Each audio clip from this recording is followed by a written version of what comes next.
What's up, everybody? Sam Shaw here, founder of Wall Street Mastermind. I'm back today with another client interview for you guys today. Really excited about this one today because we actually have one of our students from the UK. So, we haven't worked with a lot of UK students in the past, probably like a handful or something. But so this is a really, really special one. I want to get David on here to kind of walk you guys through the UK recruiting process and how that differs from maybe what we do here in the US, and what the preparation process was like for him and how he was able to get such a good outcome in the end. So David, want to thank you for taking the time to talk to us today and for being here. And if you don't mind, maybe just starting this off by introducing yourself a little bit so people kind of get a sense for who you are. Yeah, sure. So my name is David and I study economics at one of the Oxbridge universities. I was originally from Asia, but I moved to the UK to attend university. So yeah, that's just a bit about myself. Cool. Awesome. So you just finished going through the recruiting process, obviously. And can we go back to the beginning though? When did you first realize you wanted to do banking, and what were some of the things that you were kind of doing on your own already before coming to Wall Street Mastermind? Yeah, sure. So actually became interested in a career in investment banking just right before my first year of university. And I think I mentioned this to you before, but I was actually enrolled in another coaching program before I joined Wall Street Mastermind. So perhaps the more relevant question might be what I wasn't getting out of that program, which led me to join Wall Street Mastermind, which I'll be happy to elaborate on later in my reasons for why I joined Wall Street Mastermind. So anyway, regarding my success at recruiting before joining the Wall Street Mastermind program, I would say it was average at best. So in the UK, most investment banks actually run first programs for first-year students known as Spring Weeks. And these programs, if you do manage to secure a slot on them, they offer direct conversion to summer internships or just fast-track opportunities. So in my first year, last year, I did manage to secure one Spring Week, but it was only at a middle market bank, which was top 10 in North America, but in Europe, it was ranked outside the top 20. Yeah. So, and out of the, I would say 12 or 13 firms I applied to, I only received one interview, which was at that middle market bank, which I eventually got Spring Week offer from. Yeah. So overall, I would say my success was average at best before I joined Wall Street Mastermind. So this Spring Week process, I think a lot of our students in the US aren't familiar with it. But basically it's is it 1 month or a couple of weeks? Most programs are about 1 week. Most programs are 1 week, but some are 2 weeks. So yeah. Goldman Spring Week is 2 weeks and they actually pay you £1,000 for it. So it's really sweet. Yeah. Yeah. But most of the others are unpaid. Yeah, most of the others are unpaid. So the one which I went for was just 2 full working days, in fact. Yeah. So it was one of the relatively shorter ones. And because it was relatively shorter, it did not offer a direct conversion to a summer internship, just a fast track opportunity. Yeah. And first year students usually apply for such Spring Weeks after the summer application cycle closes. And most Spring Weeks take place usually in late March or at the start of April during the Easter holidays in the UK. So you're saying the second years apply for their summer internships, and then once that's over, then the banks start recruiting for Spring Weeks.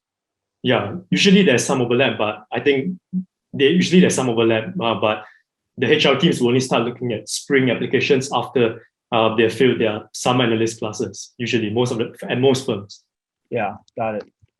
And is that roughly 1 month is that when these Spring Week applications start kind of coming out? Actually, most of the offers I would say are given in November or December. And in terms of when they actually open, it really depends. So I think Goldman actually opens in August, in fact, 1st August. Mm-hmm. But some other firms like the middle market bank, which I got my offer from, they only opened in, I think, end November. So it really depends, but most offers are given starting from late November onwards, all the way until even January. Yeah. Got it. Okay. So offers in November to January-ish, but it sounds like the actual recruiting happens pretty much like right when you become a freshman, like right when you enter college, Yes. your Yeah. first semester on campus, you have to be like Yes. ready to go, essentially, right? Yes. And actually, yeah.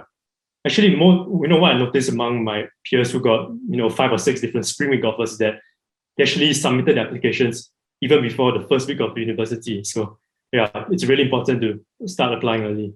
Yeah, So that was actually a mistake which I made in my first year. got it. Okay. That makes sense. And then it sounds like from the description though, it's like usually a few days to maybe 1 to 2 weeks at most. Um, it sounds like kind of what we here in the States call like externship, which is like it's not really an internship. Yeah. It's almost like you're more just job shadowing and you're not really, I don't know what your experience was, but I guess it's like you're not really getting like a whole lot of responsibilities because you're not there for that long and you also probably don't know that much, right? Yeah. Yeah, it's You don't actually get to do real work. So it's more of like listening to analysts or MDs talk, share more about the firm's culture or the different business units. And in for spring week programs which allow conversion, they may ask you to do a short presentation at the end of the 5 days or the 3 days, or they must you do a short presentation, and based on that, if they like you, they may just give you a direct offer. Got it. Okay. But otherwise, if it's just a fast track, and by the way, the definition of fast track is just they'll guarantee you an interview for the internship, but you still have to pass the interview versus conversion means you can skip the interview, but not really because you're giving this presentation, which is essentially your interview. Yeah. Right? Yeah. Okay. And some firms actually they don't even offer fast track opportunities. So, for example, JPMorgan last year, they basically just allowed their spring applicants to apply 2 weeks earlier before anyone else for summers. So, yeah, it wasn't really much of an advantage for JPMorgan. Got it. Got it. Okay.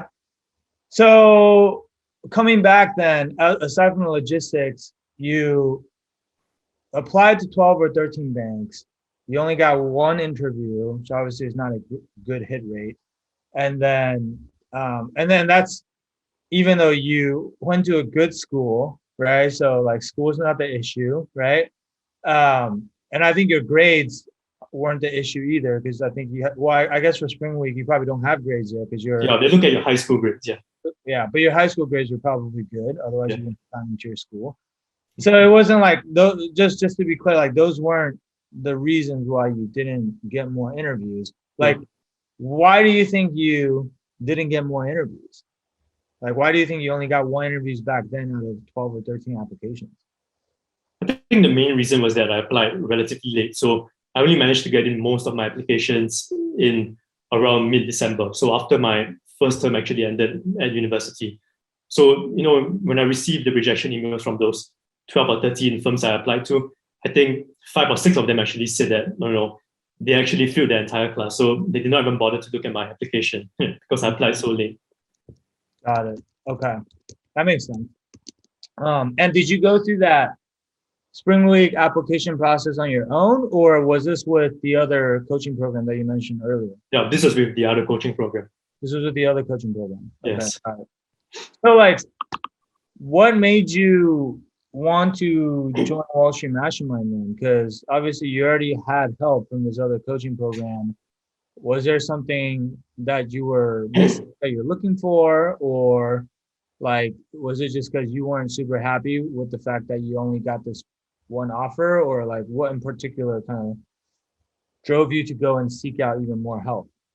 Yeah, so I decided to join Wall Street Mastermind because I realized that I wasn't getting enough value out of the previous coaching program that I was part of. So, first of all, and perhaps the main reason for that was that the previous coach, rather than being an investment banking specific recruiting coach, he was a generalist education and early careers coach. So beyond just coaching, students wanting to break into investment banking like myself, he also coached law school applicants and medical school applicants, and in fact, he even coached high school students on their college admissions application, and sometimes even middle schoolers who wanted to apply to those elite boarding schools. Yeah, so wow.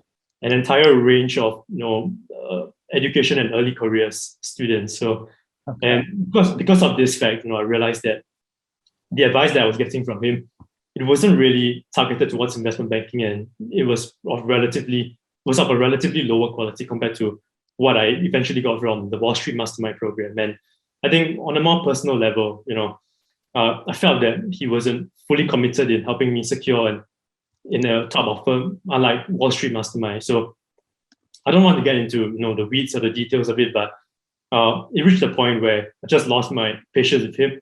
And this was, I think, just right before summer started. Yeah, so maybe in late May or early June, maybe somewhere around the time. And we decided to, both of us, me and my previous coach, we decided to have, get on a Zoom call and have a frank discussion on whether we should even bother moving forward together. And ultimately, we couldn't come to an agreement, and we decided to mutually part ways.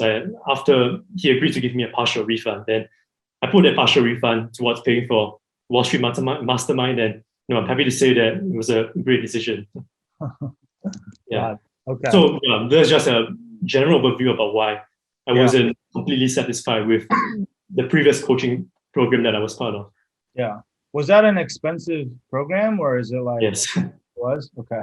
Yeah. So the previous coaching program, the payment will come in two chunks. So the first chunk would be upfront, so similar to what I would pay, for enrolling in Wall Street Mastermind. And the second half of it, which was the same value as the first part, will come after I had converted my summer internship offer.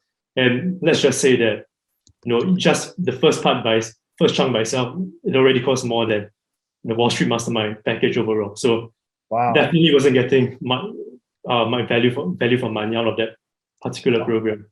Wow. Okay. So you're saying I need to raise my prices? No, just kidding. I think it's also the fact that the previous coach, his pricing was variable. So I think he saw that I was an international student, so he intentionally jacked up his prices, which I only realized in hindsight after joining the program. Yeah, he didn't apply a uniform rate to everyone who took part in the program. That's interesting. That's interesting that you mentioned that, because it's true. Like we keep track of some of the other players in our space, right? So there are companies that do very similar things as us, for example, in China and in Asia, that are huge companies. And because I think career coaching is, especially for early stage, people that are just starting out, this type of thing I think is a lot more prevalent and common in Asia. It's like everyone does it, versus I don't know about the UK. I'm guessing it's more similar to the States, where it's not as prevalent, right? And so in Asia, these companies will charge upwards of 20 to 30,000 US dollars, and people won't even blink an eye. And here we charge a fraction of that, and then everybody thinks it's really expensive, right? So I think you're right in that if he knows that someone is coming from Asia, you guys are probably used to paying a lot more for this kind of stuff, and he probably took advantage of that, which sucks. But especially when he didn't deliver. But regardless, so okay, you weren't satisfied with this other coach. You decided to get more help, but even when you were trying to get more help, you probably had a lot of different options, right? I'm assuming Wall Street Mastermind wasn't the only thing you looked into, or maybe it was, I don't know. So how do you, I guess also tying back to what you talked about earlier with your previous coach, but do you have any advice for people who are maybe looking for coaching with this kind of stuff? What are the things to look out for, or what was your decision-making process, or what frameworks did you use to think about here's what's important, here's what's not, or here's how I, kind of compare and contrast and choose between who's going to be the most helpful for me? Yeah, sure. So, what I mentioned just now, that the advice that I was receiving from my previous coach wasn't investment banking specific. So when looking to join a new trading program, I made that my top priority, which was finding a training program which was specifically targeted for students wanting to bring into investment banking. Yeah. Okay. I think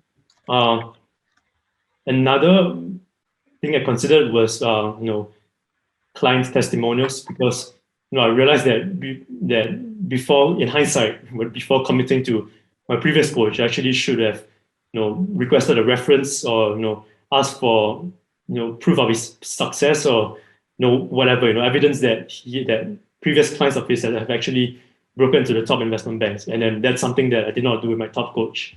So that's, if I had to pick a coach again, that's what I would do. And that's what I did for Wall Street Mastermind. I think the third thing that I would consider is, beyond just considering the profile of the main head coach themselves, I will also pay particular attention to the people or the assistant coaches that they are working with. So like my previous coach, he worked, other than himself, he also worked with some assistant coaches, and just like himself, they weren't investment banking recruiting experts. But when I look at the Wall Street Mastermind website, I was really impressed by the profile of the assistant coaches who work with you at Wall Street Mastermind, because these people, they actually worked at some of the top banks that I am applying to in the past recruiting cycle. Yeah. Okay. So that's something really valuable. So it sounds like, if I were to really sum it up, you want someone who specializes in the area that you're trying to go into, first and foremost, because every field is going to have its own nuances and different things that you need to know. Someone who's never been an investment banker probably is not going to be very qualified to help you become that thing, right? And then the second thing is, like, make sure you do your due diligence on whether they've actually gotten the type of results that you're trying to get before. So whether that's through client testimonials, which is why we're doing this right now, or just by actually talking to some of their former clients and hearing firsthand what they thought about the program. And then last but not least, not just the coach, or not just the main coach, but also the rest of the team that you're going to be working with as well. I think it just comes down to, if I were to really sum it up, it comes down to their qualifications, because obviously it's first and foremost. And then the second thing, which I think you kind of mentioned earlier when you were talking about your previous coach, which is like, how committed are they to getting you the type of outcome that you want to get, right? Like, how much skin do they have in the game? I think, like, in your previous coach's case, I would have thought that he had a lot of skin in the game, because half of his payment was contingent upon you getting an offer.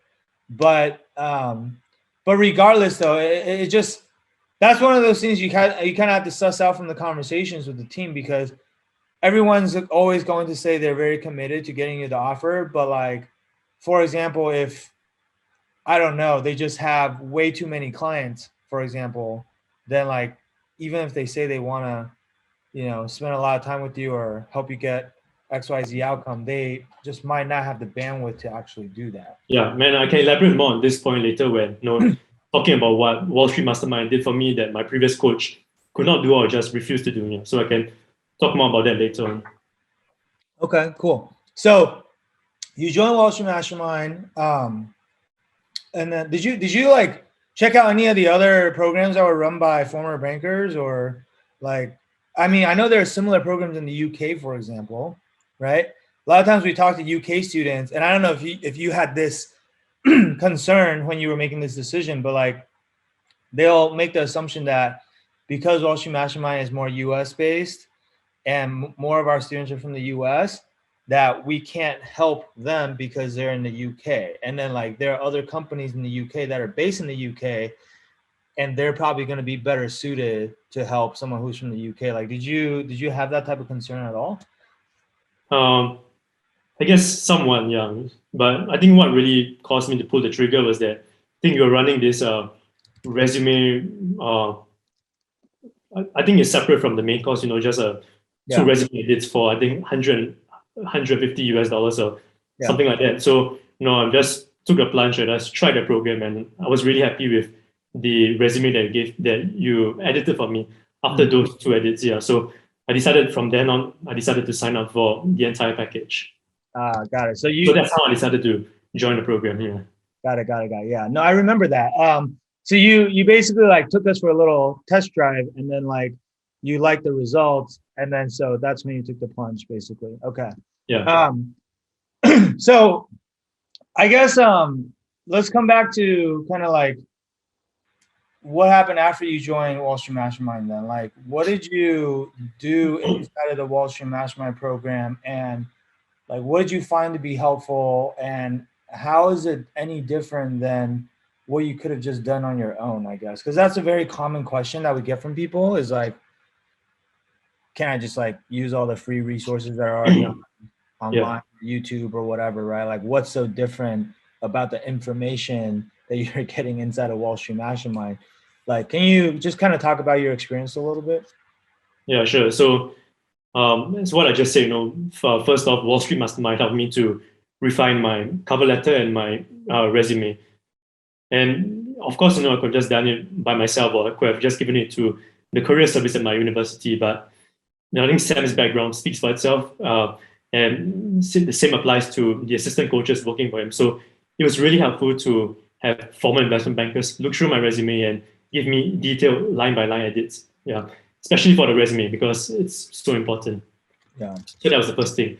And I think the biggest difference as to what the program provider, which someone who is trying to do it themselves can't do it, is that it actually provides a structured curriculum and training program for students trying to break into investment banking, which I find really helpful. So yeah, for the behavioral questions, I found it really helpful.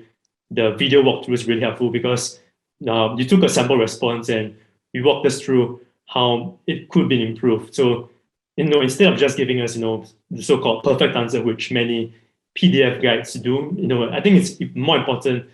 The process of getting to the good answer is more important than just, trying to copy that good answer directly from the PDF guide. So that was what I found really useful for behavioral questions. And in fact, when I wrote down my behavioral interview question answers in a Word document, and then I tried to get my previous coach to do it. So that's before I joined the Wall Street Mastermind program. He just flatly refused to do it. He's just saying that it takes too much time. So yeah, clearly, he wasn't as committed as Sam and the trainers at Wall Street Mastermind, and I wasn't getting much value out of it. Mm-hmm. Yeah, and that's what technicals. When I approached my former coach as to how I should study technicals, he just threw the Rosenbaum and Pearl book at me. And my question was that I was thinking, I could have just done this by myself. I could just buy the book myself and read through it. So if I'm going to get a coach, then what's the point of you just asking me to do the same thing when I could just done the same thing by myself? Yeah. So I found the videos on the technical programs, on the technical questions really useful because it really allowed me to focus my attention on trying to answer, trying to go through on guiding me on the key concepts that I should know before I went for interviews. Of course, there's nothing inherently wrong about going through the Rosenbaum and Pearl book by myself or any of the other PDF guides, but there's just so much unnecessary information in them that is not required to pass interviews. And they just take up so much time. After getting the offer, then the book becomes more relevant because you need those information for your summer internship once you actually start. But to pass the interview, I would say 80% of the information in the Rosenbaum and Pearl book, it's completely irrelevant to get past the interview. Yeah. So that's what I found useful about the technical questions videos on Wall Street Mastermind. Got it. That's really helpful. I think, like, in other words, I think you did a good job of answering the question, like, well, what's the difference between doing Wall Street Mastermind and just kind of doing everything on your own?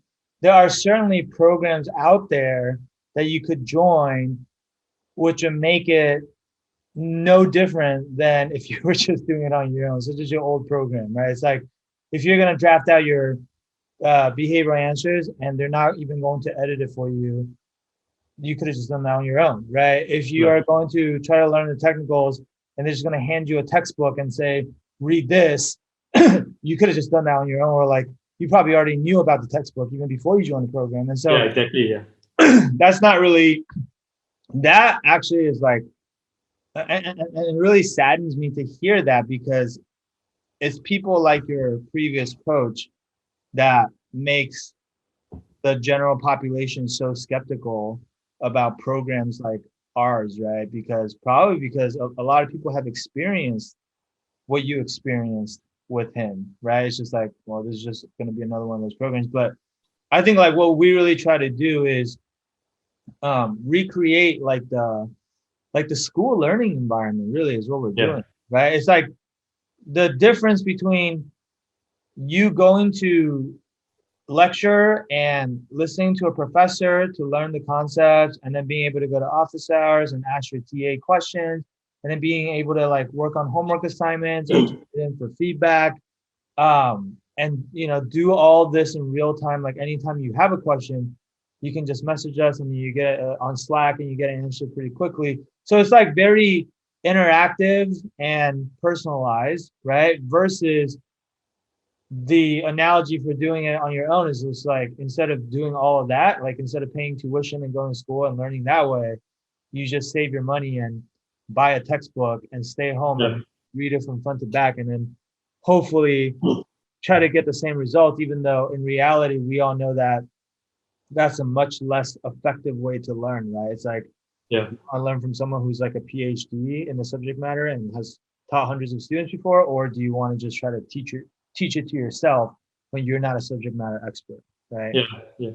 Um, and so yeah, like I think that's also crazy to me that he wouldn't edit your answers at all, because I know like with us, I think you submitted like probably all of your written answers to us, right? Like I remember like for pretty much every single bank you applied Yeah. to. And the other thing that I think UK banks ask you guys to do that we don't really do here in the US is like the competency questions, where you have to like write out your answers, usually in anywhere from like 150 words to 250 words per question, right? Yeah. I remember you had to do a lot of those for all the different banks you were applying to, and we would always vet your answers before you submitted, right?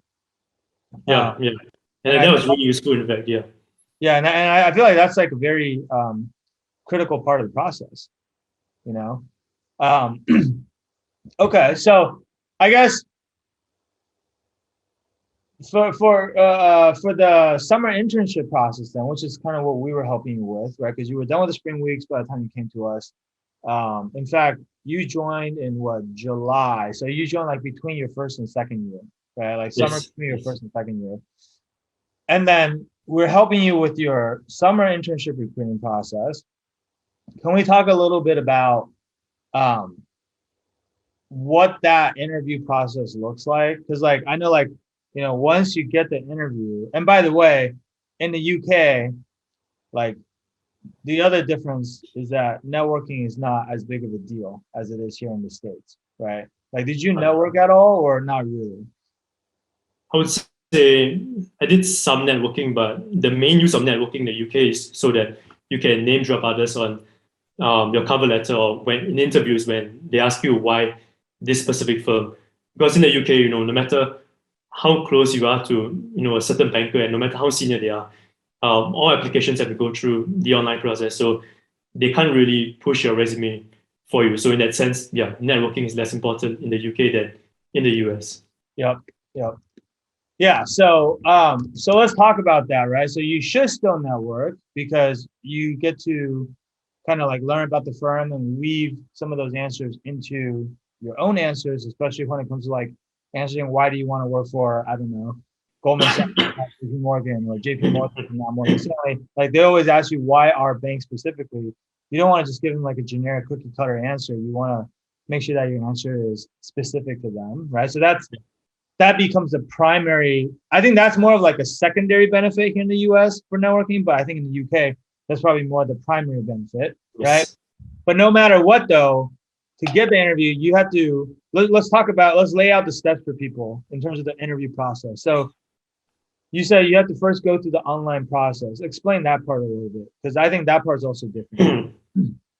All right. So for every bank, you have to apply online, and the online application, it differs from bank to bank. So in the case of JP Morgan and Bank of America, uh, for JP Morgan, you just have to do a higher interview and submit. And sometimes they may ask you to submit pre-written short responses as well for JP Morgan. So yeah, for some banks like UBS, Morgan Stanley, and RBC, they may ask you to take an online test as well. So they'll test you on numerical reasoning, verbal reasoning, and usually a situational judgment test as well. Yeah. And so different banks have different components of the online application. So some require cover letters, most do not. Some require online tests, but some do not as well. Some require written responses to short questions. So as Sam mentioned, 150 to 300 words. Yeah, and then some just require you to just take a higher view interview, straight away after submitting your application without any prior written responses or online tests. Yeah, so it really depends from bank to bank. Yeah. But regardless of that, the online application is the first stage across all banks. Got it. Okay. So you go through that application phase, right? Which I think the biggest difference there, I mean, like we do higher reviews here in the States too, but I think the bigger difference is the short responses, the written ones, which really is like just no different than your behavioral interview prep, except you add like kind of a word limit to it. And then there's like the numerical reasoning and the situational judgment test. That part, like the online assessments, I think is some US banks are starting to do a little bit, but still not very common here. Yeah. And so I think what they're trying to do with those though is like kind of just take the human biases out of it and just make it very like test based, right? Yes, yeah. Yeah. So actually, those tests are actually quite important, in the UK compared to the US for banks that have it in both regions. How did you prepare for those tests? So my university actually bought, the practice packs for I think almost every bank. So yeah, we had free access to those. Okay. Yeah, I think they bought the universal license for job test prep. So we had access to the practice test for every single bank that we ever wanted to apply for. Got it. So the university pays for a universal license and all their students can use it if they want. Yes, yeah, for every bank and for every student. Putting your tuition to good use. That's good. I like that. Okay. So yeah, I mean, I was gonna say too, I think job test prep is like the gold standard probably for like practicing those tests, right? And so that's what I usually recommend our students use too for that part of the recruiting preparation process. But usually you have to pay a small fee, but it sounds like you guys have it included, which is great. Okay, so what happens after that phase? Then if you pass that, you move on to the next round. Yeah. What happens in the next round? Well, the next round, again, it depends from bank to bank, but at most banks, the second round after you assuming you clear the online tests, the higher view, and the initial screening stage is usually a telephone interview. Yeah. Okay. A short telephone interview, yeah. But in the case of JPMorgan, for example, the second stage was, the assessment center. Okay. So it was only just a two-stage process, yeah. Yeah. They skipped the telephone interview and just went straight to assessment center, basically. Yes. Okay. In the case of JPMorgan, yeah. And some other banks as well. Okay. Got it. And a telephone interview is just like a standard 30-minute interview. They might ask you some behavioral questions. They might ask you some technical questions, or they'll ask both, and then just a one-on-one interview. And then if you pass that, then you go to the assessment center, which is typically the last stage, right? Yes, yeah. And most of the banks, I would say, usually have more than one telephone interview. So, for example, for Morgan Stanley to reach the assessment center, you have to clear 2 telephone interviews. And then for Bank of America, I think it's also 2 telephone interviews. Yeah. Got it. Okay. Same for Credit Suisse, I think. I think it's also 2 telephone interviews. Okay. Was it just on the phone this year because of COVID, or do you know if it's like usually on the phone even in normal years?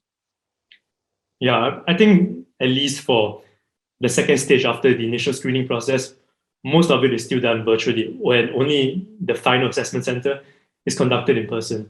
Okay, got it. Yeah. Okay, cool. And then the assessment center, I think for students in the US that are listening, they're probably confused, like, what is an assessment center? Really, the way I think about it is like the equivalent of what we call a super day, right? But I think the assessment center actually has, I guess, a bit a bit more variety in terms of like the format of what's included. Yes. Yeah. I think the Super Day in the US, it's really still just standard 30-minute interviews, except you're doing it back to back to back to back, and you have to do multiple interviews and meet a lot of people.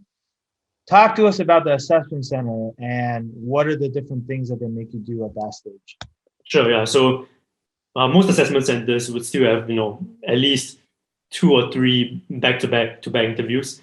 But on top of that, they will usually also have a group exercise. So they will give you, a topic to discuss, and then the managing directors or observers from the recruitment team, they will just stand around, or they'll just join the same Zoom meeting, and then just observe how you discuss your ideas, how persuasive you are, whether you're someone they can work with, and whether or not you're just trying to be an alpha, or whether you're just too quiet, on the opposite end of the spectrum.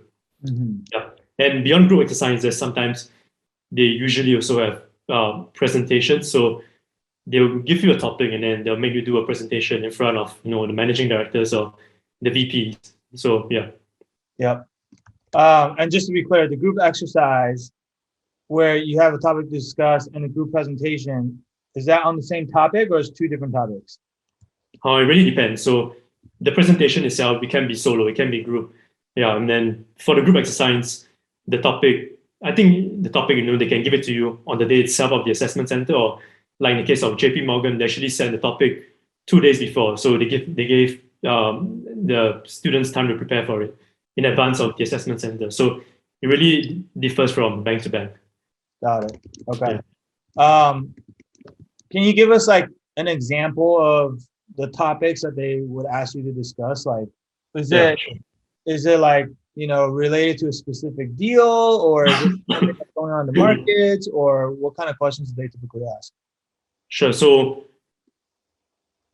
I think it can be both kinds, but usually, because the UK degrees are just 3 years, so when people apply for the summer internships, they usually only have completed just 1 full year of university before they have to apply. So most of the topics actually, just to be fair to finance and non-finance students, they're actually not related to investment banking or markets as well. So in my case, I was given a case study on inflation, but it was relatively basic in terms of technicals. And my other friends, they were given topics such as ESG, big data, and things like that. So yeah, usually not related to a certain transaction, or not even related to a news event that's currently going on. Got it. So actually not super technical. Yeah. Because they want to make it fair for the students that don't have finance experience. Yeah, and they just want to see how well you can discuss your ideas and how well you work together. So they don't need to ask they don't have to give technical related question in order for them to observe whether you possess those qualities or not. Mm-hmm, mm-hmm. Yeah. So like what is like the question there? So like, let's say if it's the topic is inflation, or if it's ESG, or it's big data, like what are they asking you? Like, tell us how inflation impacts the stock markets for the rest of the year, or like, like what, can you give us a more specific example? Yeah, sure. So in my assessment center, the topic was inflation, and by the end of the group discussion, the question that we had to answer as a group was whether or not inflation is likely to persist moving forward. Got it. Okay. Yeah. Yeah, that's and they gave that to you beforehand, and then you got 2 days to prepare for it. For the other banks though, that they give you the question on the spot, do you then just get like, I don't know, 30 minutes to discuss with your group before you guys present your answers, or actually they're observing the discussion? So I guess the whole point is seeing how you guys come up with a solution on the spot. That's probably a little bit harder because you can't ahead of time. Yeah. Okay. And then by the end of the discussion, sometimes they ask you to do, a short presentation on it, but sometimes they will also have a short Q&A session with, the managing director. So in my case, for the assessment center with the topic on inflation, after our discussion concluded, the managing directors asked each one of us, to name a specific industry that would be impacted by inflation and what the impact would be. Oh, Q&A session, meaning they're asking the questions and you have to answer.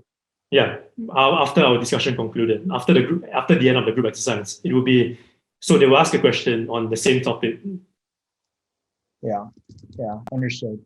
Yep. So, okay. So I think that's the biggest part about the assessment center that's really different from Super Days is this group element where you got to come together, solve a certain problem on the spot, or at least like, come up with an answer to a certain question. And then you got to present it. And then you also got to get grilled a little bit in terms of Q&A, right? And then part of what they're doing is obviously seeing how you think. And then, but the other part is, like you said, they're kind of looking to see like how you work in a group setting, because banking is very much you're always working in teams, right? And so if you're like one of those people that's like really difficult to work with or just like not pleasant to work with, then you're not going to get hired. Yeah. Right? So that's actually why, in most of these group exercises, the final answer that you get to as a team is actually not that important. It's more important about how you discuss your ideas and how you defend your ideas and how you work with others. I think the answer that you get at the end, actually whether or not it's correct or wrong, is actually not that important, in terms of getting the offer. Yeah. And I think also it's like you said earlier too, like, are you too alpha or are you too quiet? Like, you really have to strike a balance.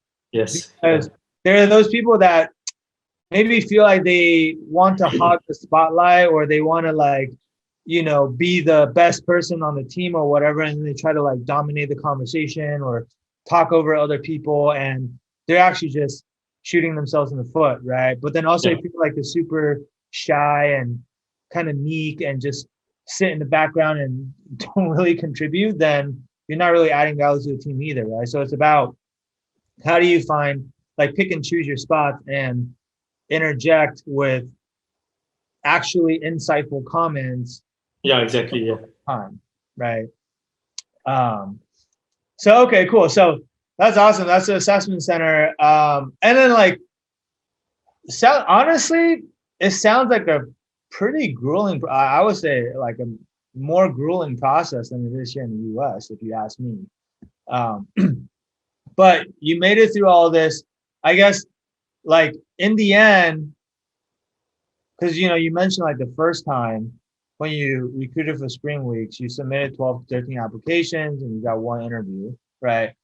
What was the result this time around for your summer internships? Like, what banks were you applying to, and like how many interviews did you get, and like what was the ultimate outcome in the end? Like, where are you going to be going for next summer?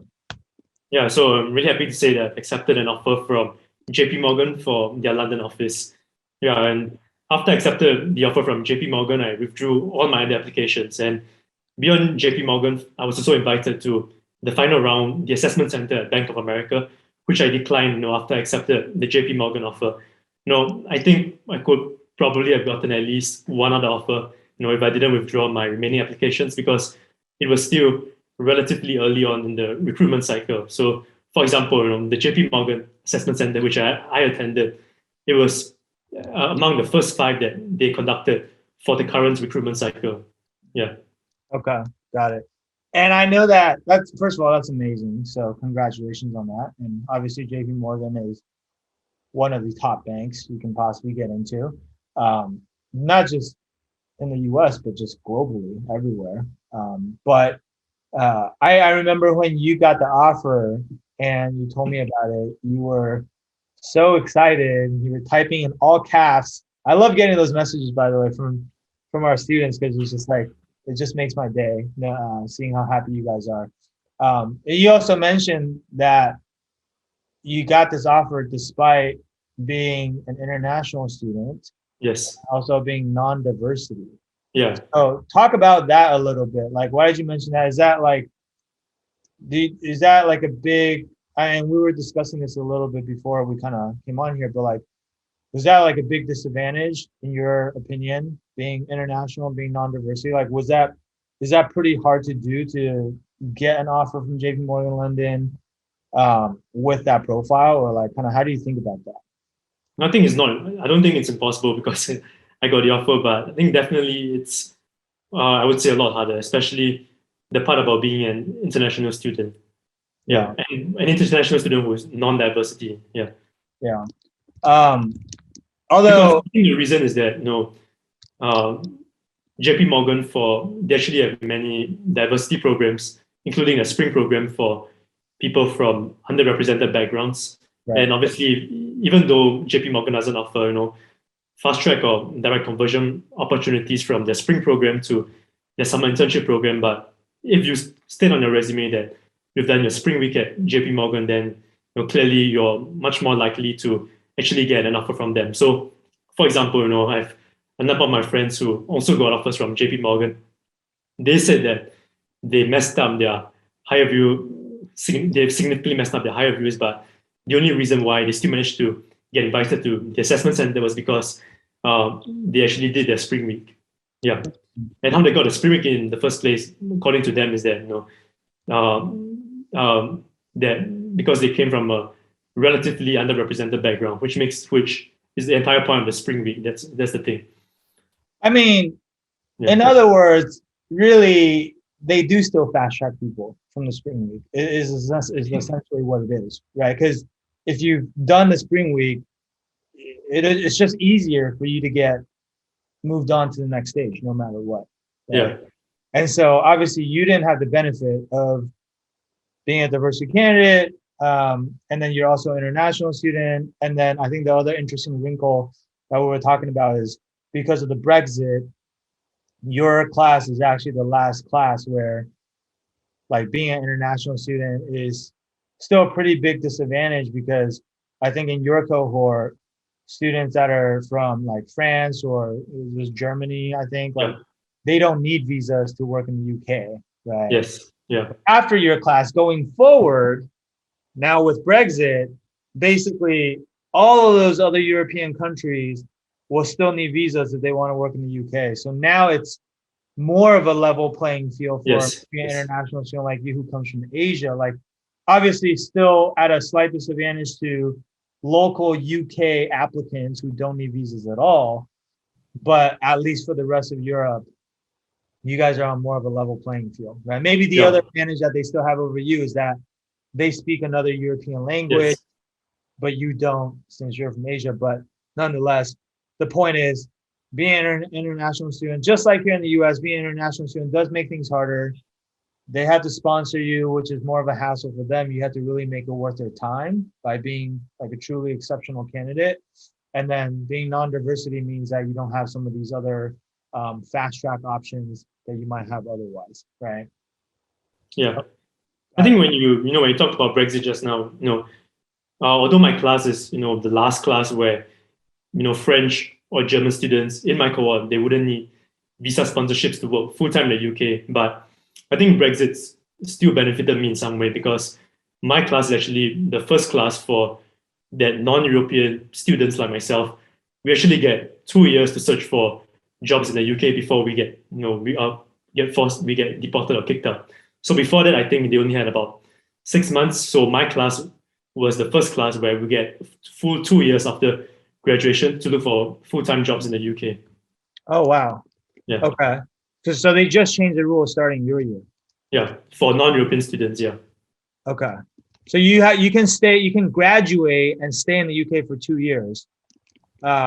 Whereas before your class, so going forward, everyone gets 2 years after they graduate, but before your class, if you're an international student, you only get 6 months. Yeah. If you're not a European, I think you only get, I think 6 months, if I'm not wrong. Yeah. To find a job before, you get kicked out of the country.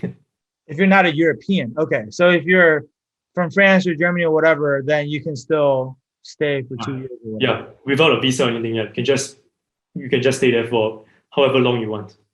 Got it.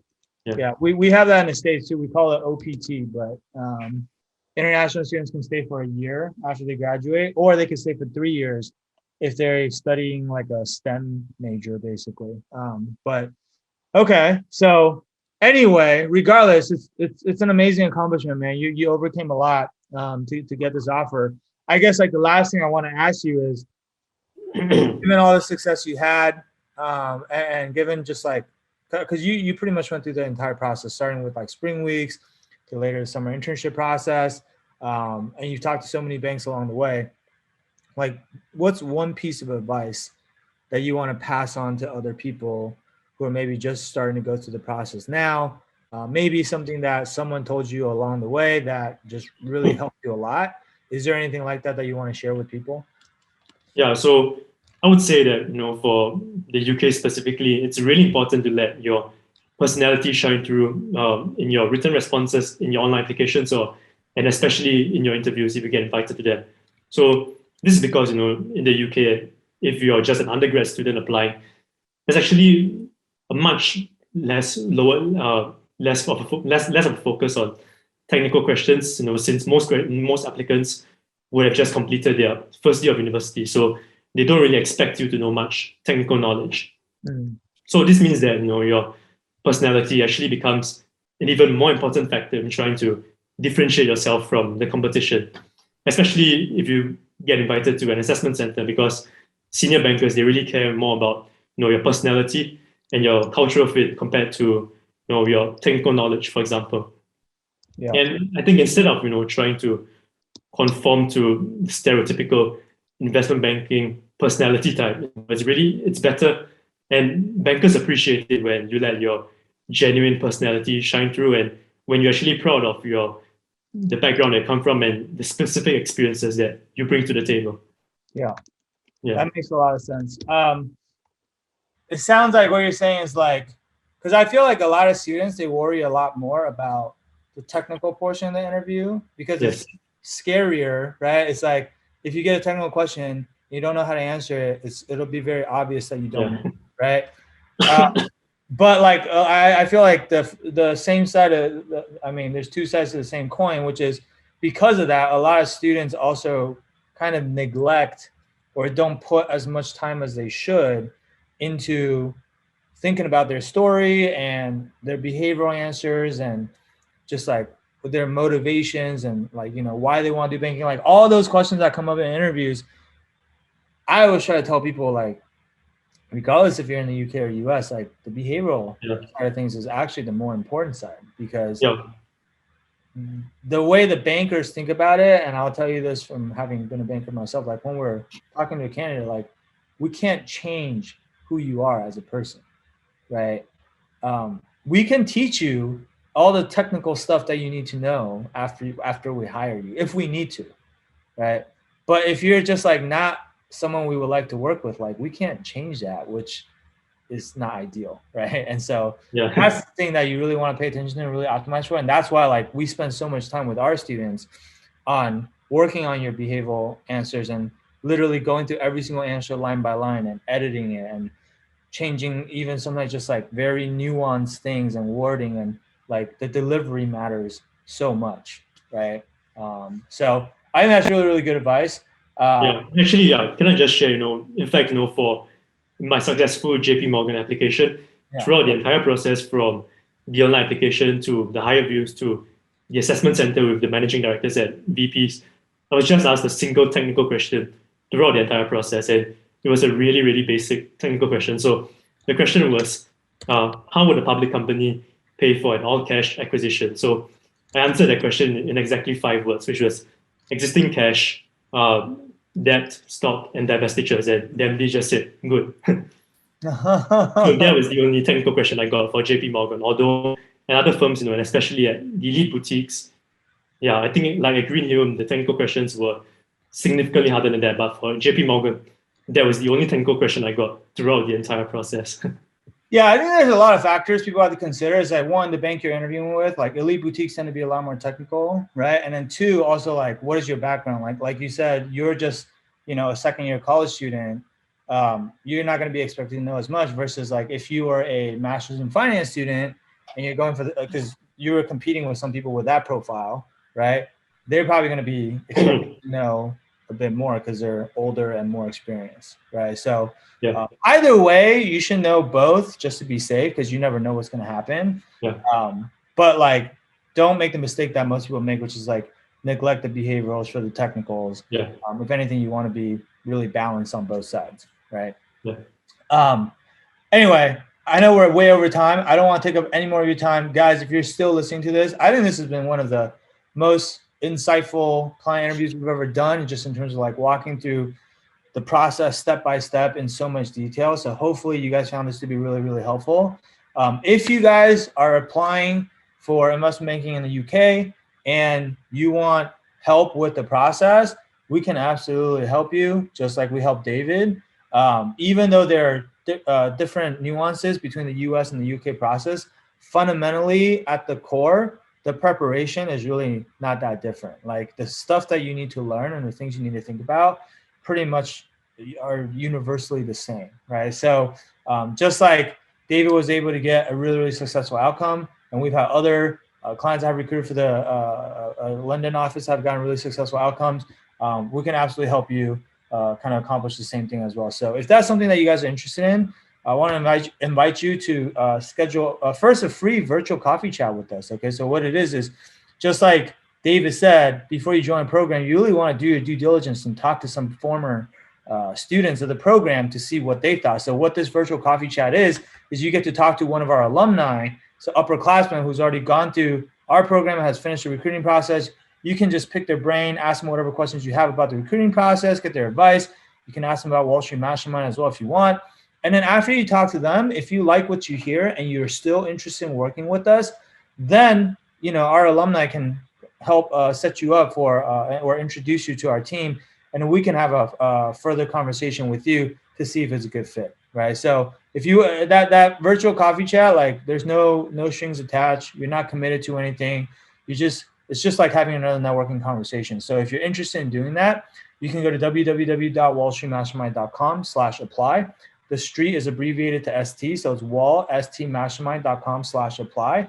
And we look forward to talking to you and hopefully helping you out. All right. So with that said, David, I want to thank you again for taking so much time to talk to us today and walking us through the entire process. Even I learned a lot from just this conversation. And so really, really appreciate it. And again, huge congrats to you on an amazing outcome, and super happy for you, and can't wait to see all the success you have ahead of you, man. Yeah. Thanks, Sam. Thank you. Absolutely. All right, guys, that'll be it for today. Thank you guys for tuning in. We'll be back with more of these for you guys in the near future. So stay tuned, and we'll talk to you soon. All right. Bye.